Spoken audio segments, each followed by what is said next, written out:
Hey guys, this is Kyle D, better known as RideMyAvatar, and today with the news of BT14 giving us none other than Diaboromon Ace, I'm bringing you a Digimon analysis video of everybody's favorite villain from the Digimon Adventure movie, Diaboromon. If you like this series and want to leave any feedback or have an idea of other Digimon we should cover, please leave a like, comment, and subscribe to support the channel and these videos. Without further ado, let's jump into it, shall we?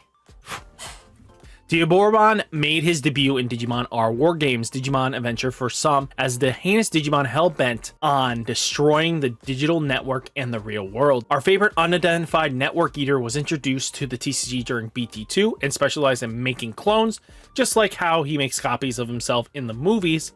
His deck is the only deck in the Digimon TCG to use tokens currently. He gains power and special abilities from having the tokens. This deck is great for players who like decks that generate tokens, unique playstyles and gimmicks, likes being a villainous or near psychopathic person with a goal of eviscerating everyday life with a nuclear warhead. So now that we got an idea of how it works, let's go over the cards. So first off, Digitama. The eggs used by Diaboromon's archetype are mainly Tsumimons from BT2 and Tsumimon from BT5. BT2's Tsumimon Inheritable gives your Digimon 2k DP if there's a Digimon with the same name. On the other hand, BT5's Tsumimon's Inheritable lets you draw a card if your attacking Digimon has unidentified in its traits. Though more people lean towards the BT2 due to the Diaboromon's low attack, feel free to play any amount you feel comfortable with. They will be beneficial either way as long as you have Diaboromon and tokens on the field. Now let's get into level 3s. From here, the Diaboromon archetype has many cards based on its evolutionary line on every level. Starting with the level 3s, we have Chimeramon, we have BT5 Chimeramon, BT2 Chimeramon, Promo Chimeramon, and Chimeramon EX1. BT5 Chimeramon is an absolute must for being able to look at the top 5 and grab an unknown card and an errata from among them to your hand. You can never have enough search power in Digimon. Same with the BT2 Chimeramon, who gives you a draw if you play a Digimon with the same name. And then Promo Chimeramon gives you 1000 DP on your opponent's turn, while EX gives you 1000 DP for each Digimon with the same name on your side of the field on your turn. So all benefits themselves, right? Right. So level 4s, we have Chimeраmon's next evolution, Kurosorimon. So there are several printings of Kurosorimon. We have Kurosorimon from BT2, Promo from BT5, and then EX01. And then we have another Promo as well. All these Kurosorimons have their really unique effects that can differ. Promo 45 Kurosorimon can give your Digimon decoy for black and white, meaning you can protect not only Diaboromon, but your tokens if necessary. BT5 Kurosorimon will likely be the most common one used. Its Digi-Evolution's effects let you play an Errata Sonata Tamer for free, and its inheritable effect lets all other Digimon with the same name as on your side of the field gain Rush. That means even your tokens immediately come out and do damage. BT2 Kurosorimon gives you 1 memory whenever you play a Digimon with the same name. What makes this even better is that it's not once per turn. As long as you make tokens, you can get memory. Then in EX1, Kurosorimon allows your Digimon to unsuspend itself whenever a Digimon with the same name is deleted. Quite useful. Finally, Promo 14 Kurosorimon is a blocker that loses 2 memory whenever attacked. You're most likely not playing this Digimon since other options are way better to choose from. Overall, there's a lot of mixing and matching for you to enjoy with your champion Digimon. Time to show all the Kurosorimon's ultimate form, Infirmon. For Infirmon's options, we have 4 to work with right now. We have Infirmon BT5, Infirmon EX01, Infirmon BT02, and then a Infirmon Promo. So BT5 Infirmon allows you to cheat by allowing you to be able to Digiball from a Chimeramon into this card for 4 costs. So if you can't find a level 4, you don't have to worry about your plays coming to a halt. It also has an inheritable that gives you a token when this Digimon is deleted. A solid choice in your deck to give you variety during your turn. EX1 Infirmon has an effect that interacts on your opponent's turn, which gives you 1 memory anytime your opponent digivolves into a level 5, while its inheritable gives all your other Digimon 2000 DP if they have the same name. So multiple stacking of these on board can make really crazy big numbers. BT2 Infirmon can reduce the Digievolution cost of Diaboromon by 1 if you're using its Digievolution on top of it, which is always a bonus. Most of the time you will be playing this at a 4-up. And finally, Infirmon Promo's on-play effect for Digievolution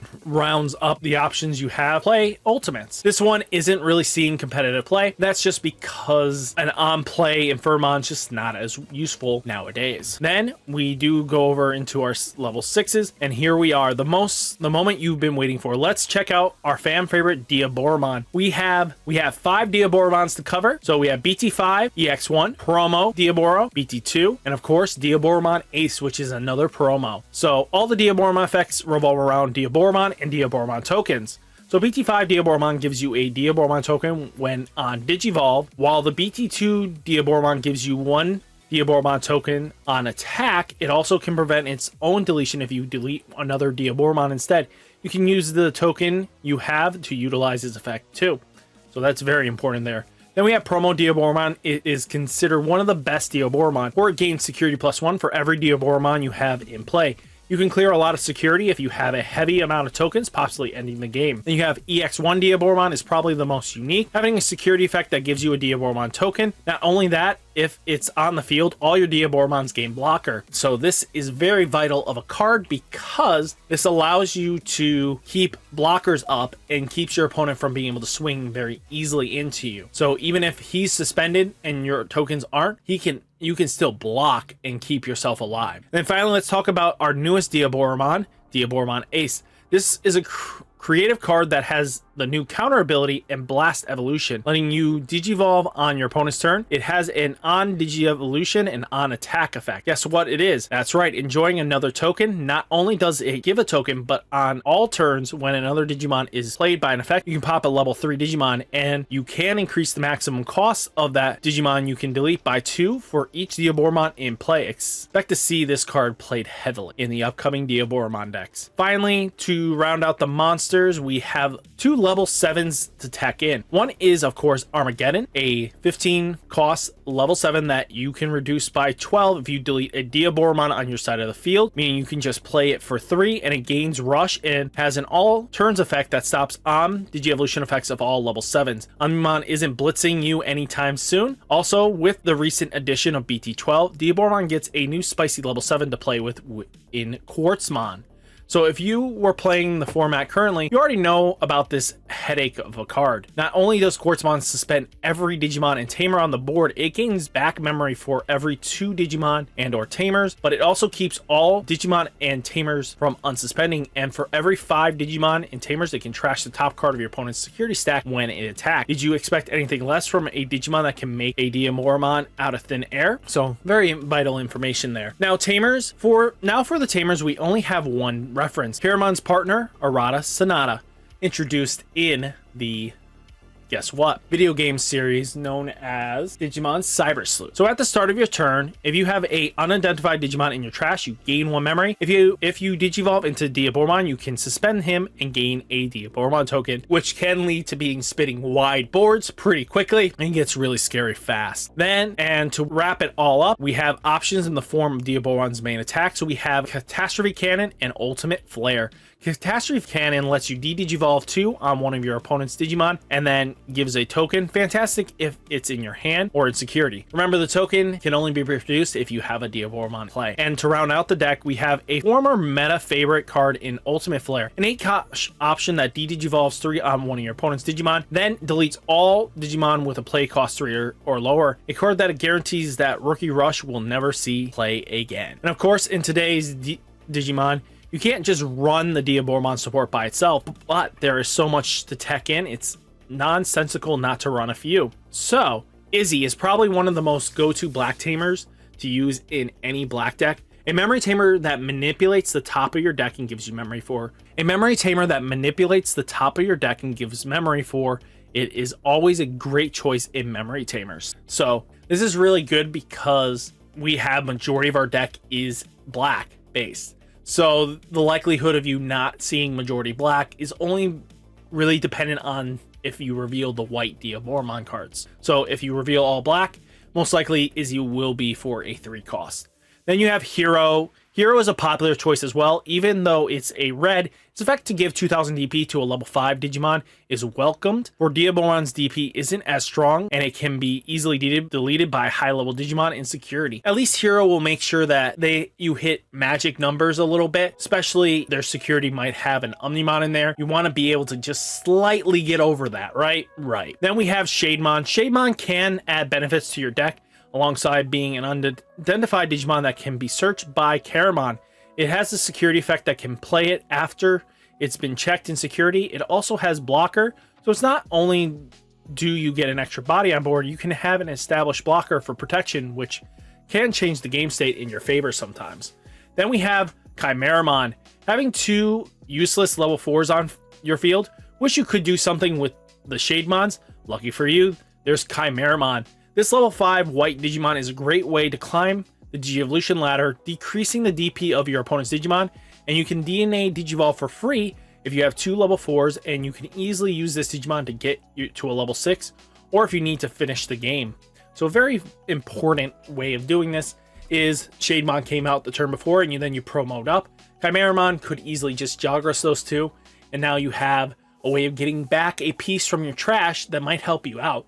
You need a way of producing another token when it's deleted. Take the Infirmon. Do you want to be able to give some DP boost?